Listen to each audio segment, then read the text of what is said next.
industrial average. There were three pandemic waves from 1918 to 1919, the worst coming from October to December of 1918. While fear of the flu was widespread, the market really didn't react too badly. Following the first pandemic wave, the market sold off a little bit, but then rallied during the summer months before topping out prior to the second wave. The market trended downward during the worst wave of the flu outbreak, but it only went down 10.9% from its peak, and then it rallied significantly during the following third wave. World War I was coming to the end in late 1918. Also, the end of the pandemic and the war probably contributed subsequently to the subsequent rally in stocks. So, in other words, 1/3 of the population at that time was killed off, but the stock market didn't crash. So, right now, let's go and look. What are we at? I think I had it pulled up here. 100,000 that are affected, with roughly 3,000 deaths. So compared to the numbers that I just said of the H1N1, and let's go back, 500 million people, or 1/3 of the world's population, became infected. At least, let's see, the deaths were estimated to be 50 million worldwide. So is this the first wave of this pandemic? And is it because of prior pandemics that they are panicking in fear of what could be? Or was this a opportunity? Because I can go after article after article after article, and each one of them, and you can look for yourself, and each one of them has attributed the current crash of the global economy to this pandemic. But this pandemic has not really claimed that many lives.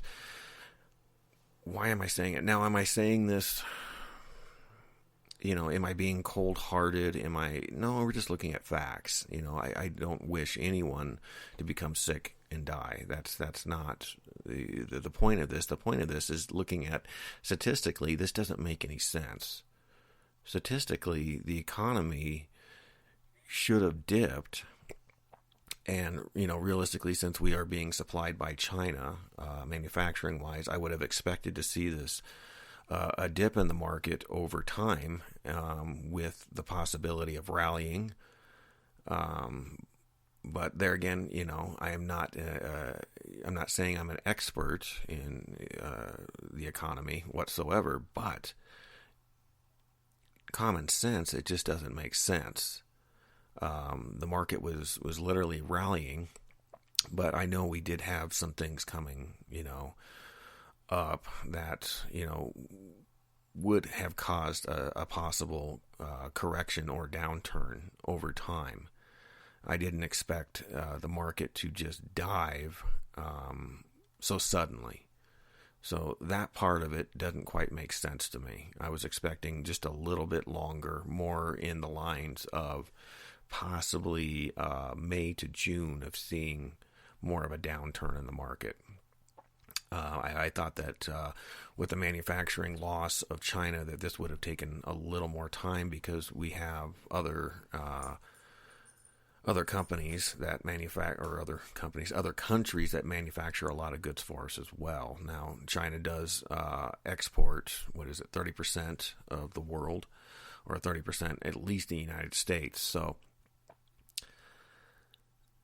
yeah, I was expecting to see some downturns, but not not in the trillions of dollars that we just saw it crash. So, am I being naive? Quite possibly. But still, with the numbers that we're looking at, this doesn't quite make sense. Let's look at something else here. And this brings us into heart disease. in the United States. Now, this is just the United States. This isn't worldwide, and this is the CDC. Let's look at this. Heart disease is the leading cause for men, women, and people of most racial and ethnic groups in the United States. One person dies every 37 seconds in the United States from cardiovascular disease. About 647,000 Americans die from heart disease each year. That's 1 in every 4 deaths. Heart disease, and it goes on with the cost and everything else. Let's see, coronary disease is a type of disease killing 365,914 people in 2017. And it says about 18.2 million adults aged 20 and older have some sort of heart disease.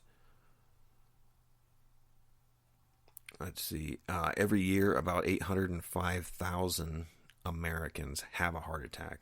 Not necessarily do they die from it, but just saying 805,000. Now that blows the numbers from this virus right out the window.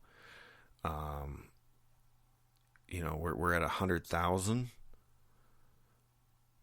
and with 3,000 lost. But just last year, we lost 647,000 Americans. That's just the United States.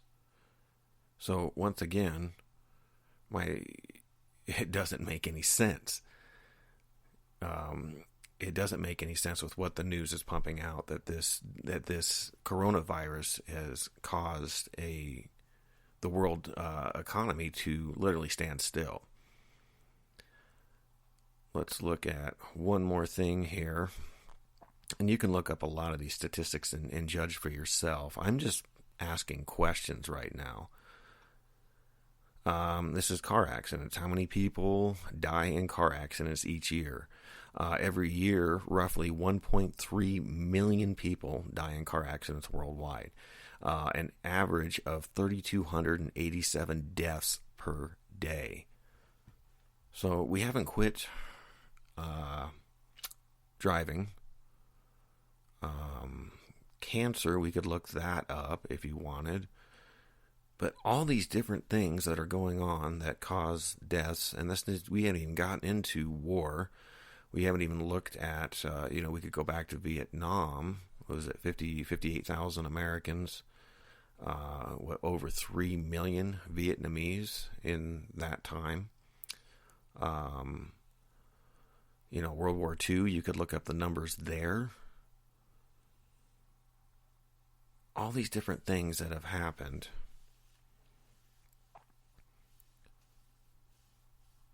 And yet I'm still confused on why now this is happening. But I have an idea here. I have an idea, and we're going to look at something else that might explain what I think is going on. Now, I'm not saying this is just where I'm standing right now, or sitting, or whatever you want to say. This is just my vantage point right now. Now, will this change? Quite possibly, but I don't know. This is what I'm looking at right now, and this is U.S. and India just did a trade deal, and let's see. We also have the peace deal with the Taliban, which kind of blew me out of the water. I was not watching that. That kind of knocked me on the chin when I read that article. Now, this is from Al Jazeera. Let's see, when was this published? February 29, 2020. Taliban U.S. agreement, how the world reacted. And I'm not going to read all of this. But they're talking about 18 months of talks, a bid to end Washington's longest war, long-awaited agreement, has 4 points, including a timeline of 14 months for all U.S. and NATO troops to withdraw from Afghanistan. Now, what's interesting is the United Nations, it gives their account on what they're saying. And the word I've been scanning for is peace. And each one of these from, the United Nations, it basically says that they're welcoming this reduction in violence by all parties, enabling environment for the intra-Afghan Afghan negotiations and comprehensive peace process. Saudi Arabia,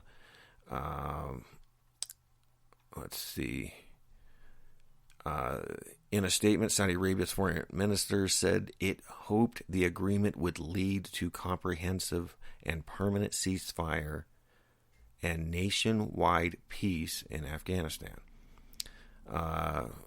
NATO, recent progress on peace has ushered in a reduction of violence and paved the way for intra-Afghan negotiations to reach comprehensive peace agreement.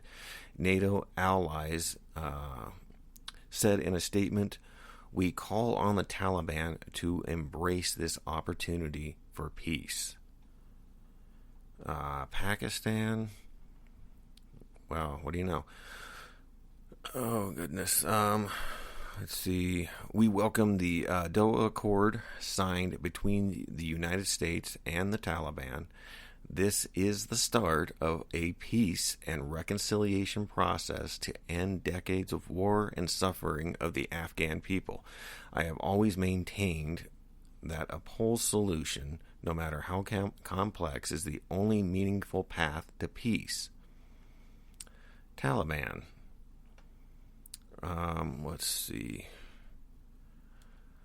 Here we go. I call on the Afghans to honestly work for peace and gather around the table for peace negotiations. He added that he hoped the withdrawal of all foreign troops from Afghanistan would allow all Afghans to have peaceful life under Islamic law. And it goes on just a little bit longer with the United States, which kind of gives the sum of what they're talking about. And I know there will be a temptation to declare victory, but victory for Afghans will only be achieved when they can live in peace and prosper. So... interesting article. I will be posting this as well in the show notes. So let's go to something here. This is Ezekiel 13:10, the American Standard, NASB. It is definitely because they have misled my people in saying peace when there is no peace. And when they build a wall, behold, they plaster over it with whitewash. 1 Thessalonians 5:3. While they are saying peace and safety, then destruction will come upon them suddenly, like labor pains upon a woman with child, and they will not escape. Jeremiah 6:14. They have healed the brokenness of my people superficially, saying peace, peace, but there is no peace. So why am I saying this? That's where my mind immediately goes.